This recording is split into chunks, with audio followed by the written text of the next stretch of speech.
O tema: escravos ou filhos. Vamos estudar então um pouquinho do capítulo 4. O versículo 1 diz: digo, pois, que durante o tempo em que o herdeiro é menor, em nada difere de escravo, posto que é ele senhor de tudo, mas está sob tutores e curadores até o tempo pré-determinado pelo Pai. Preciso de muita atenção de vocês, porque é um assunto difícil, esse assunto de Gálatas, assim, difícil porque é teológico, é um assunto talvez que algumas pessoas aqui nunca tiveram contato. Paulo usa aqui um exemplo da lei romana. Na época dele, existia uma lei romana. Como que era essa lei? Se um pai morresse e deixasse um filho herdeiro, aquele filho menor, ele não podia tomar acesso. Imagine, por exemplo, você, um pai que tem uma grande herança a deixar para o seu filho. Você tem muitos bens, casas, empresas, fazendas, negócios. Só que seu filho, quando você morre, seu filho é menor de idade. Por ele ser menor de idade, ele não tem acesso ao inventário a ser feito. Paulo fala que há tutores, há curadores, há pessoas que vão responder pelo menor. Aquele menor, aquele filho menor, por mais que ele tenha direito à herança, ele não vai ter acesso àquela herança, porque ele é menor. Então Paulo está falando isso aí no texto. Até chegar à idade adulta, aquele filho vai ser um escravo. Por que escravo? Porque ele não tem o dinheiro.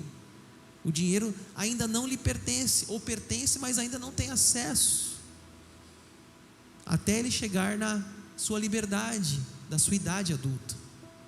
Então, Paulo usa o termo escravo, porque o escravo não é dono de nada, o filho é dono de tudo, mas até ele chegar à maioridade, ele ainda é um escravo, não tem acesso aos seus bens, aos bens da sua família.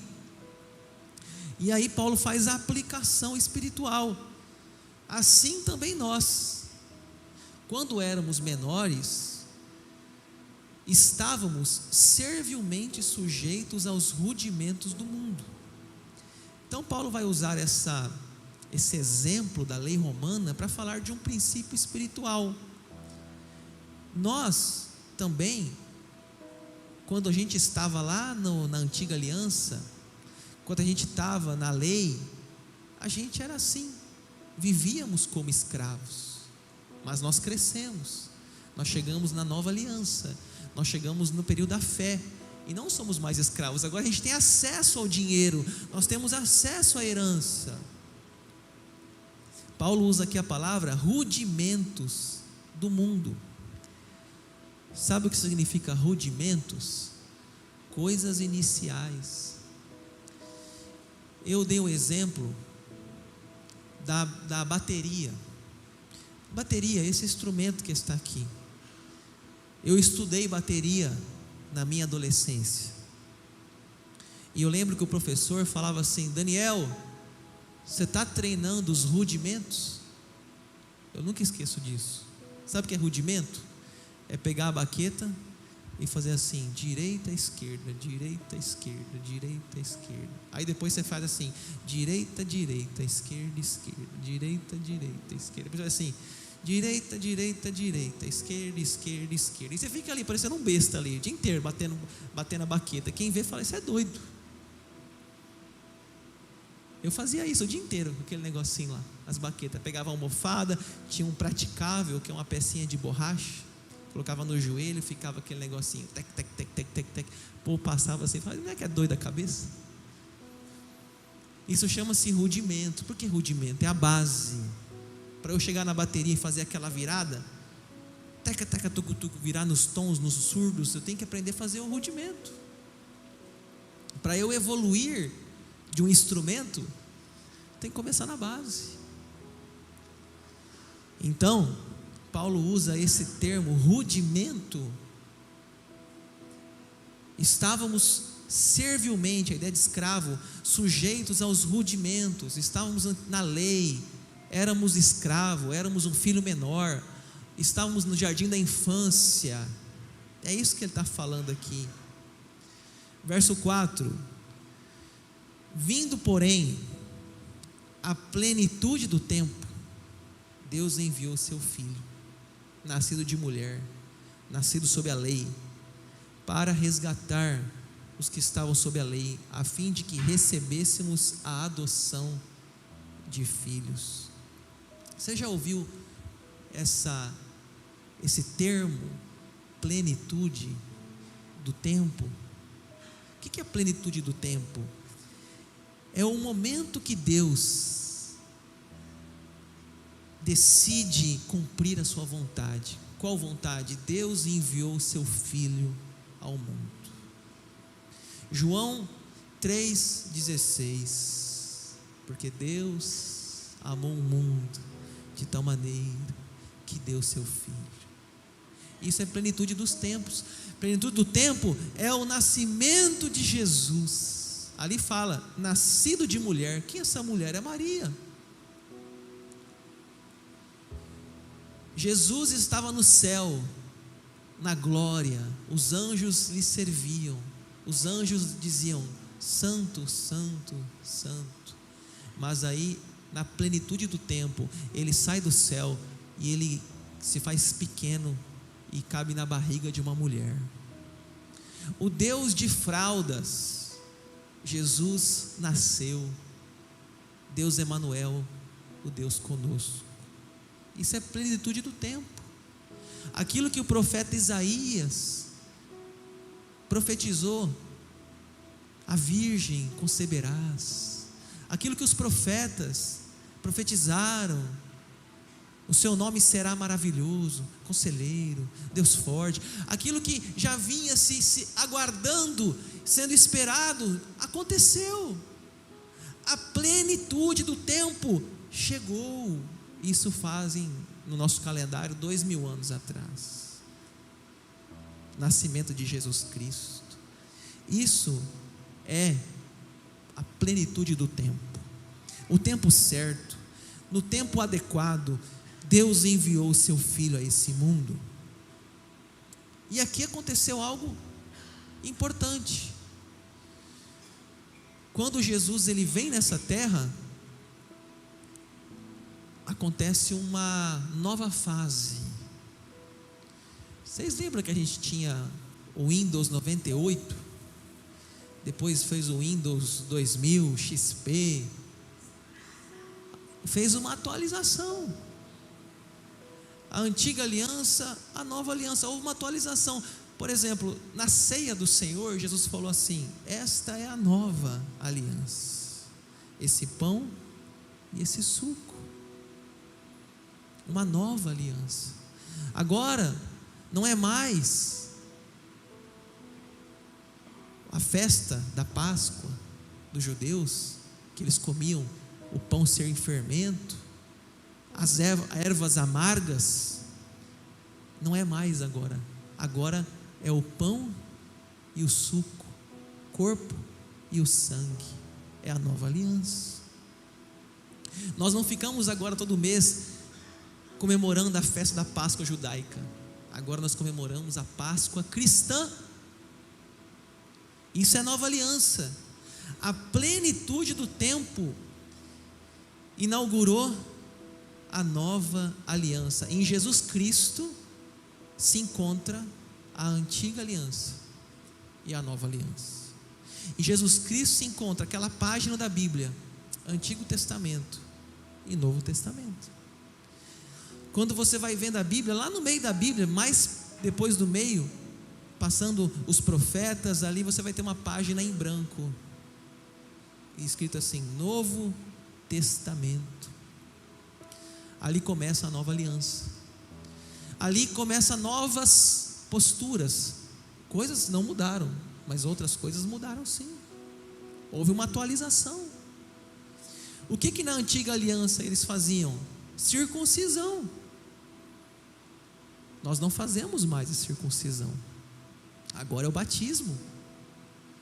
Na antiga aliança, cada culto fazia um sacrifício, tinha um altar de holocausto. O pecador levava um cordeiro, levava uma pomba, mas Jesus Cristo, João Batista disse: eis o Cordeiro de Deus, que tira o pecado do mundo. Então, a partir de Jesus não há mais sacrifício, porque Ele é o supremo sacrifício. E os animais disseram: obrigado, Jesus. Pararam de matar as ovelhinhas e as pombinhas, porque Ele já fez tudo o que tinha que fazer. Hebreus fala: suficiente e único sacrifício de Jesus.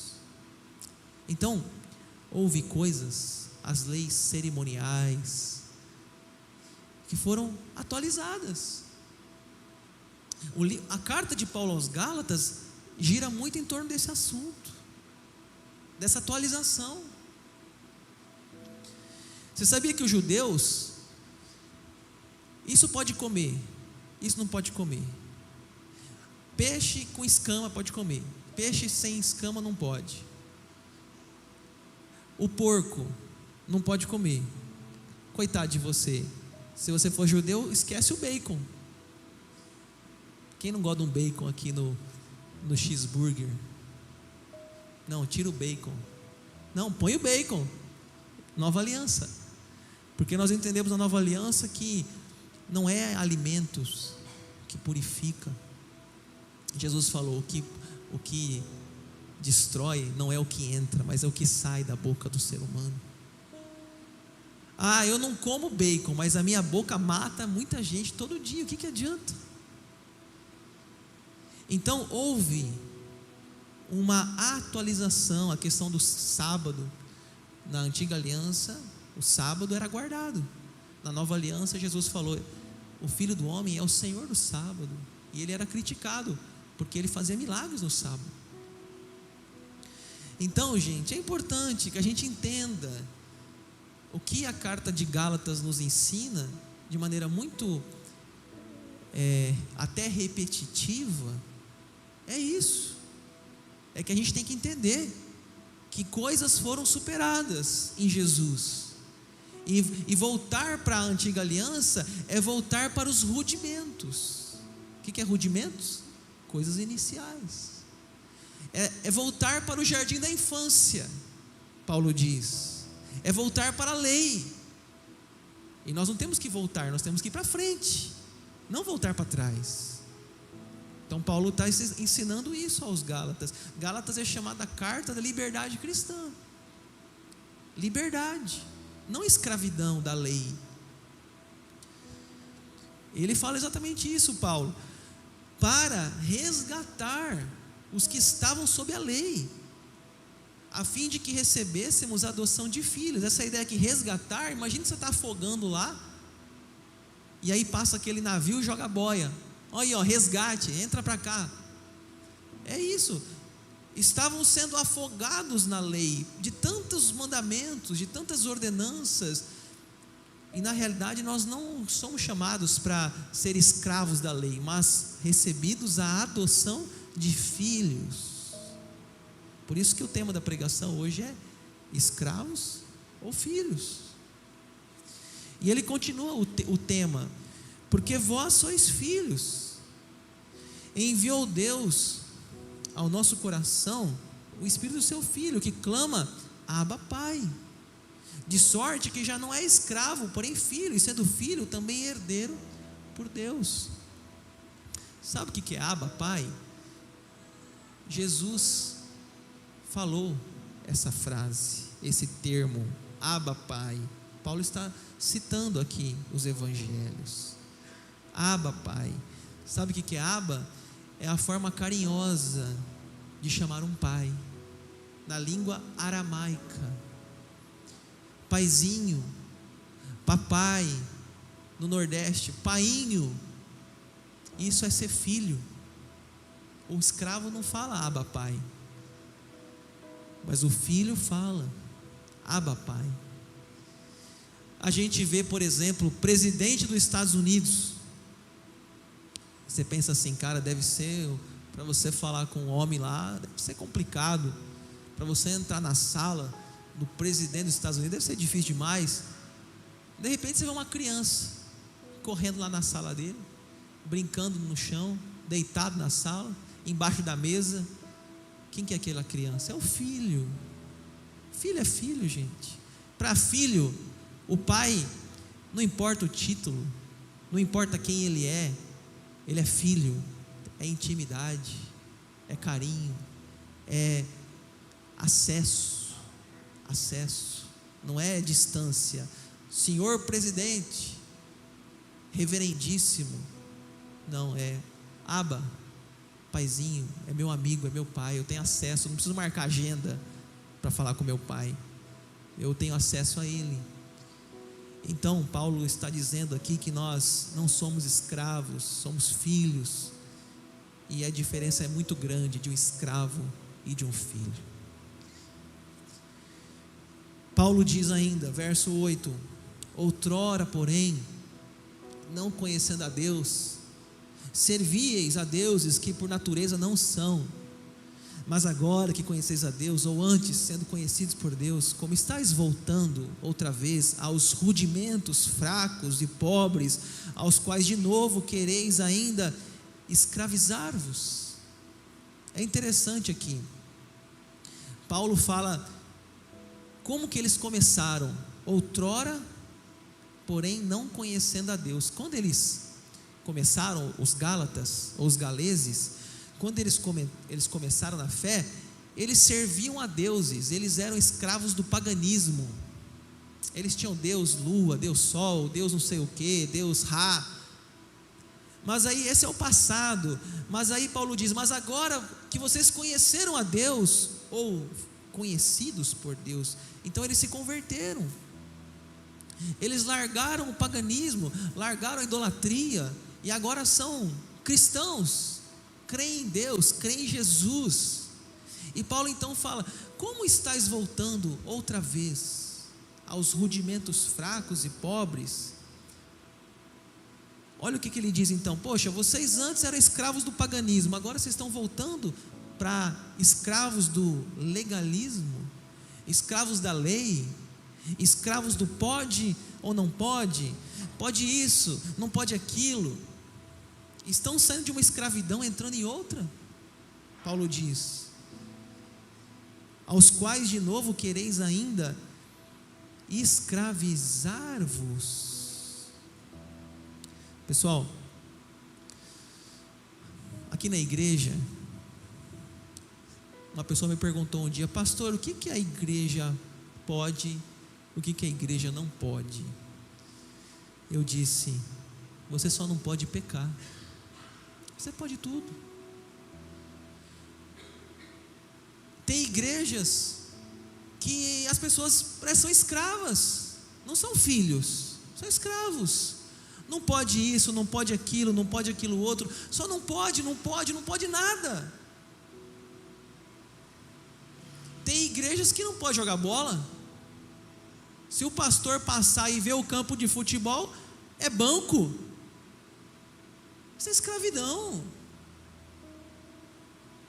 Nós ontem lá no futebolzinho da IPI, jogando bola, pastor, para lá e para cá, pastor. Eu passei uma hora, tinha um grupinho lá fora. Quem que é o pastor? Não tem problema jogar bola. Tudo é lícito, mas nem tudo convém. Por que jogar bola não pode? Qual é o argumento? Porque briga. Briga, gente. Todo lugar, tudo tem o seu lado bom e ruim. Você pode usar o celular como bênção, como maldição. A televisão, uma bênção ou maldição. Tudo assim na vida. Agora não pode isso, não pode aquilo, não pode nada. Eu estou disciplinado na igreja. Por que disciplinado? Porque eu cortei o cabelo. Misericórdia. Que evangelho é esse? Evangelho da escravidão. Está no banco porque cortou o cabelo. Uma adolescente Não, deixa o cabelo crescer. Depilei a perna. Estou no banco. Misericórdia, gente. Isso é escravidão.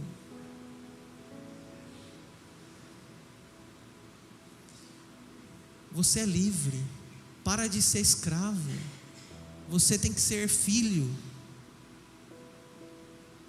Semana que vem eu vou falar. Paulo diz: não useis a liberdade para dar ocasião à vossa carne. É verdade. Então, você pode tudo, só não pode pecar. Se você está jogando bola, futebol, e você acha que aquele futebol está atrapalhando a sua fé, nervosinho de Jesus, melhor não jogar mesmo. Toca a bola, ô filisteu e circunciso, melhor não jogar bola mesmo. Fica em casa. Por quê? Você não tem domínio próprio. Machuca os irmãos jogando bola, chuta a canela do irmão. Fica em casa.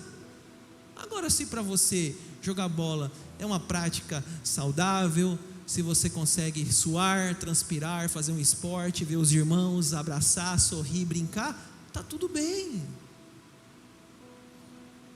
Está tudo bem, não tem problema. Você pode ir no cinema. Chega no cinema lá, tem muitos filmes, mas tem filme que não convém, e tem filme que é interessante. Então você tem que viver como filho, não como escravo. Você pode tudo, só não pode pecar. A consciência cristã, e quem vai falar isso não é o seu pastor, é a sua consciência cristã. 0800 pastor Daniel: ô pastor, posso fazer isso? Não faça isso. É sua consciência cristã que dirige. Você tem que saber o que você vai fazer da sua vida. Lembra de Eclesiastes? Jovem, anda pelos caminhos que satisfazem o teu coração, mas lembre-se que Deus te pedirá contas. Ou seja, faça o que quiser. Seja, o cristão parece que é uma pessoa triste. O cristão, a mulher não depila a perna, cheio de bob na cabeça e camisa do deputado. Aí o marido chega em casa: o que é isso? A mulher parece um tribufu. Aqui embaixo parece a selva amazônica. Gente, para quê? Para que essa escravidão? Sendo que hoje tanta coisa boa aí que tem hoje para a mulherada, tanto perfume, creme, estética. Seja feliz. Tenha bom senso. Você é livre. Você é livre. Mas não use da sua liberdade para dar a ocasião à carne. Bom senso, respeito. Então, gente, você acha que isso aqui não está atual hoje ainda? Você acha que essa carta de Paulo aos Gálatas não é atual? Muito atual. Você está na televisão, zapeando a televisão, tem um canal, muito canal hoje evangélico, se diz evangélico, né? Canal de igreja.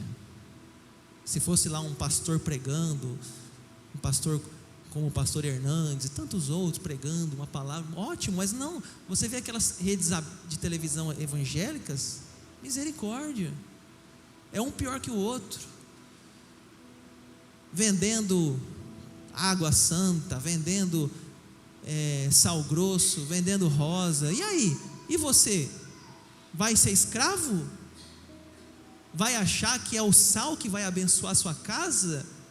Vai achar que é uma rosa que você vai levar para casa, a toalhinha suada do apóstolo? Então, gente, consciência cristã, liberdade cristã, nós somos livres, ninguém pode aprisionar-nos à escravidão novamente.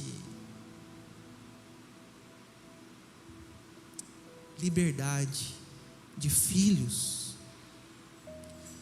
Verso 10: guardar dias, meses, tempos, anos, receio de vós tenho trabalhado em vão para convosco. Está aí, guardar dias. O judaísmo tinha que guardar a festa tal, guardar a festa da Páscoa, guardar um mês tal, guardar o ano tal, guardar tantas coisas, guardar o sábado, guardar dias, guardar meses, tempos, ano. Paulo fala: olha, receio que eu tenho trabalhado em vão, vocês estão voltando para a escravidão. Paulo está percebendo, como pastor, ele receia, receio. Ele estava percebendo que os Gálatas estavam indo para um caminho perigoso, o caminho do legalismo. E ele teme que o trabalho tenha sido perdido, trabalho em vão, o seu trabalho missionário tenha ido para o ralo. Por quê? Porque as pessoas parecem para ele que estão se deixando levar-se pela lábia dos hereges, dizendo que para eles serem convertidos tem que fazer isso, fazer aquilo, guardar o dia, guardar festas, ser um judeu. Não, Paulo diz, vocês têm que ser de Cristo, não ser um judeu. Pessoal, talvez você vai ter que lidar uma hora ou outra com alguém questionando você sobre a questão do sábado. Talvez uma hora ou outra alguém vai chegar a você e falar assim: você não guarda o sábado, não vai para o céu. Aí você responde: você já leu a carta de Paulo aos Gálatas? Faz essa pergunta. Você já leu a carta de Paulo aos Gálatas, capítulo 4, versículo 10, guardais dias, meses, tempos e anos, receio que tenho trabalhado em vão.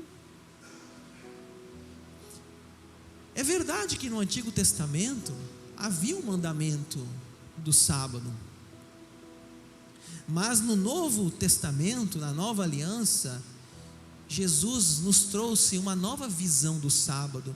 Inclusive Jesus foi perseguido pelos judeus porque ele não guardava o sábado. Porque no sábado, se uma pessoa tivesse doente, se um boi caísse numa vala, eles não faziam nada. Eles não podiam fazer nada no sábado.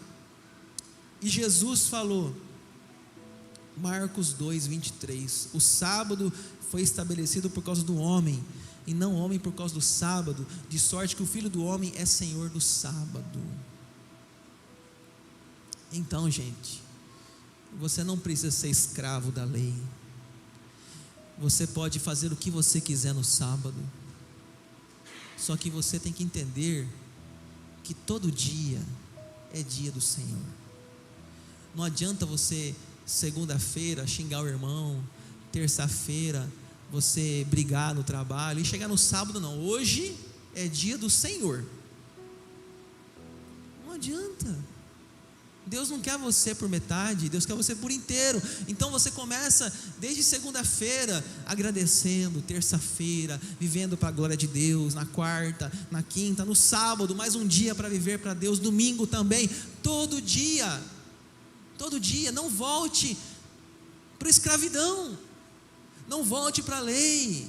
Não precisa guardar dias, meses, tempos e anos, não precisa disso.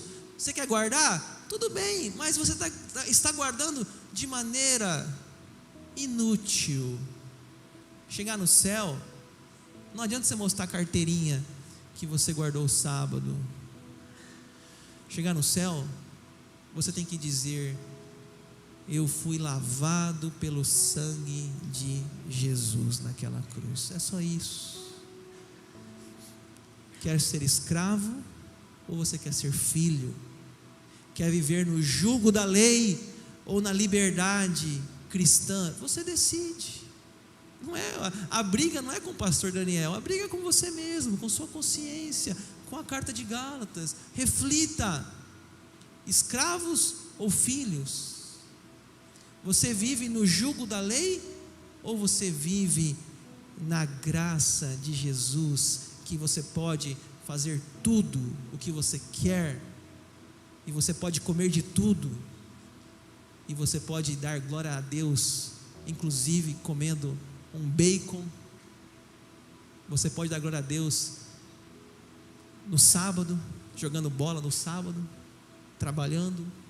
Você pode tudo isso, porque Ele nos chamou para a liberdade. A liberdade.